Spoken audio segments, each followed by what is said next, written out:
আসসালামু আলাইকুম বন্ধুরা। আমি নার্গিসের রান্নাঘরে আপনাদের সবাইকে স্বাগত। আজকে আবারও আমি চলে এসেছি আপনাদের সামনে নতুন এক রেসিপি নিয়ে। আমার খুব প্রিয় একটা রেসিপি নিয়ে, চিংড়ি মাছ দিয়ে পেঁয়াজকলি আলুর তরকারি বা পেঁয়াজকলি দিয়ে দিয়ে চিংড়ি মাছের তরকারি। দারুণ সুস্বাদু এই রেসিপিটা দেখার জন্য প্রথম থেকে শেষ পর্যন্ত আমার সঙ্গে থাকবে। চলুন তাহলে রান্নাটা করে নেওয়া যাক। এখানে পেঁয়াজকলি আলুটাকে ছোট ছোট টুকরো টুকরো করে কেটে নিয়েছি। দেখুন, এটা কেটে ভালো করে ধুয়ে নিয়েছি। এখানে নিয়ে নিয়েছি অল্প কিছুটা চিংড়ি মাছ, নিয়ে নিয়েছি বড় সাইজের দুটো পেঁয়াজ, একটা টমেটো আর কিছুটা ধনেপাতা। এবার আমি রান্নাটা করে নেব। তার আগে চিংড়ি মাছটা ভেজে নেওয়ার জন্য কড়াইয়ে তেল নিয়ে নিয়েছি। তেলটা গরম হয়ে এসে চিংড়ি মাছটা দিয়ে দেবো। এবার দিয়ে দেবো হাফ চামচ লবণ আর সামান্য একটু হলুদের গুঁড়ো।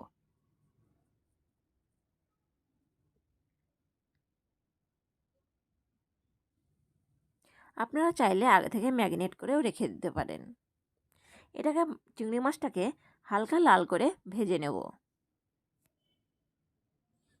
চিংড়ি মাছটা ভাজা হয়ে গেছে, এবার একটা প্লেটের মধ্যে আমি তুলে নেব।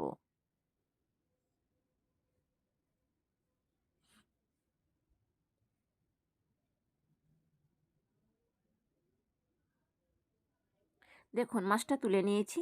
এবার এই তেলেই আরও কিছুটা তেল দিয়ে দেব। তেলটা গরম হয়ে এসছে, এবার দিয়ে দেবো কেটে রাখা পেঁয়াজ।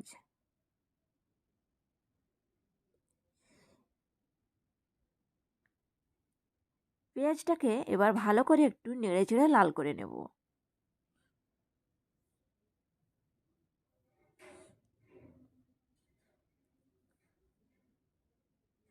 দেখুন বন্ধুরা, পেঁয়াজটা লাল হয়ে গেছে। এবার দিয়ে দেবো কেটে রাখা পেঁয়াজকলি আলুটাকে এই তেলের মধ্যে, পেঁয়াজের মধ্যে দিয়ে দেব।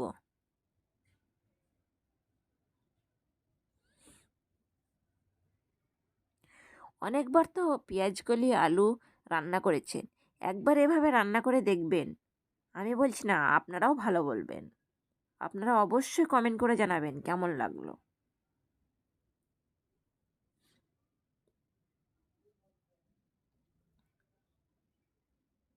এবার একটু নেড়ে চেড়ে দেবো।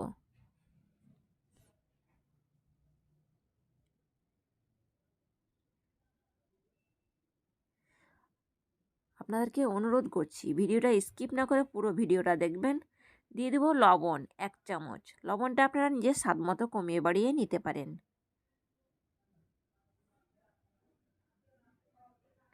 হাফ চামচ হলুদ গুঁড়ো,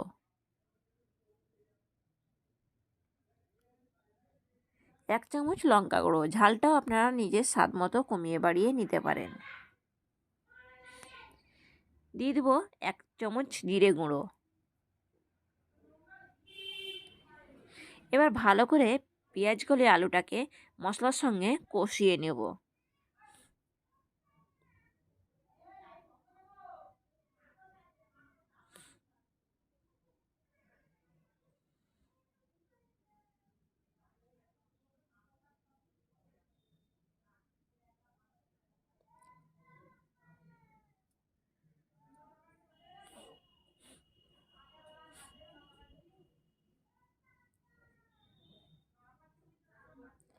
এইভাবে নেড়ে চেড়ে ভালো করে লাল করে নেব।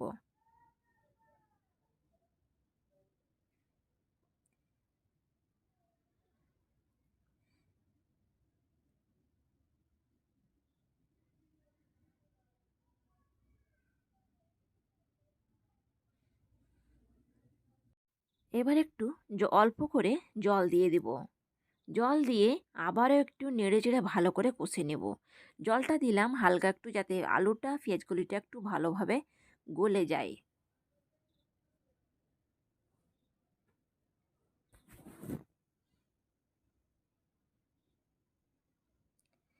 এবার কিছুক্ষণ ঢাকা দিয়ে রেখে দেব।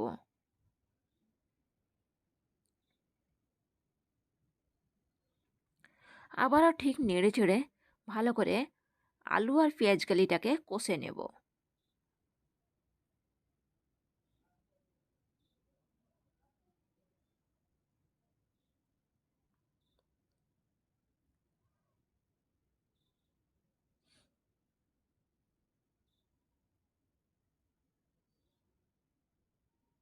দেখুন আলুটা অনেকটাই গলে গেছে।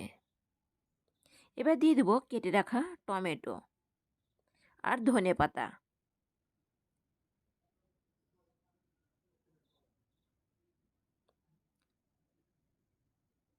আর দিয়ে দেবো ভেজে রাখা চিংড়ি মাছ।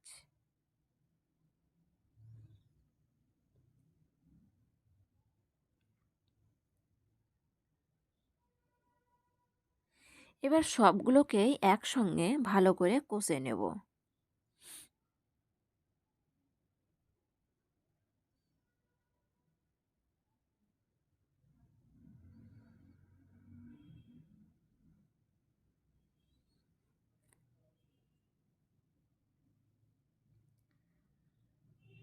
একটু ঢাকা দিয়ে কিছুক্ষণ রেখে দেব। ভাপে তাহলে টমেটোটা গলে যাবে আর কষাটাও ভালো হবে।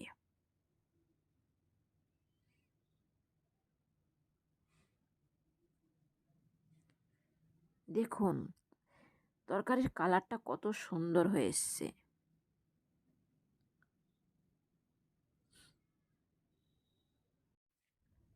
দেখুন বন্ধুরা কষানো হয়ে গেছে। এবার আমি জল দিয়ে দেব।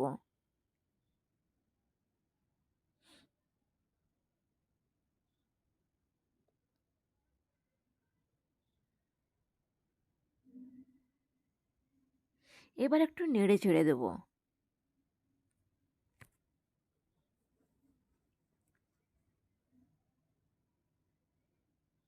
এবার ঢাকা দিয়ে রেখে দেবো কিছুক্ষণ।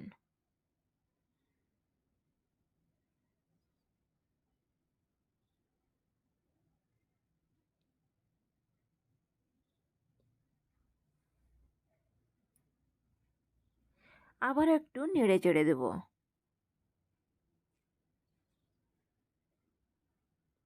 আলুটা গলে গেছে, পেঁয়াজ কলিটাও গলে গেছে।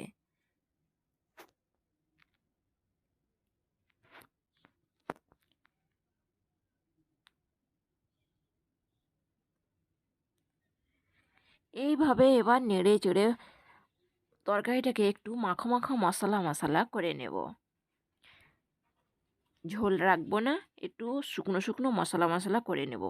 একবারে ফ্রাই করব তা না, একটু মাখো মাখো মশলা মশলা করে রাখবো।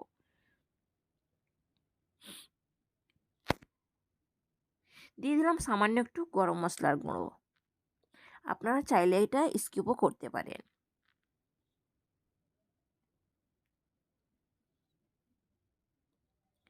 এবার এইভাবেই নেড়ে চেড়ে শুকনো করে নেব।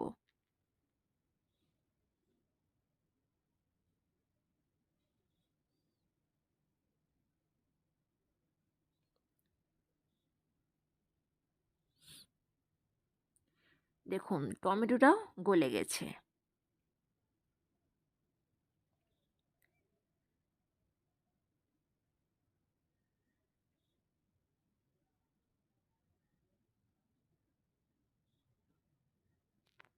আপনাদের সবাইকে আমার ভিডিওটা দেখার জন্য অনুরোধ করছি। প্লিজ স্কিপ না করে পুরো ভিডিওটা দেখবেন। আপনাদের ভালোবাসায় আমাকে উৎসাহ দেবে নতুন নতুন ভিডিও তৈরি করার জন্য, আরও এগিয়ে যাওয়ার জন্য।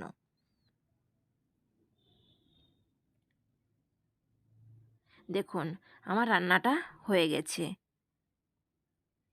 আমি এইভাবেই রেখে দেবো।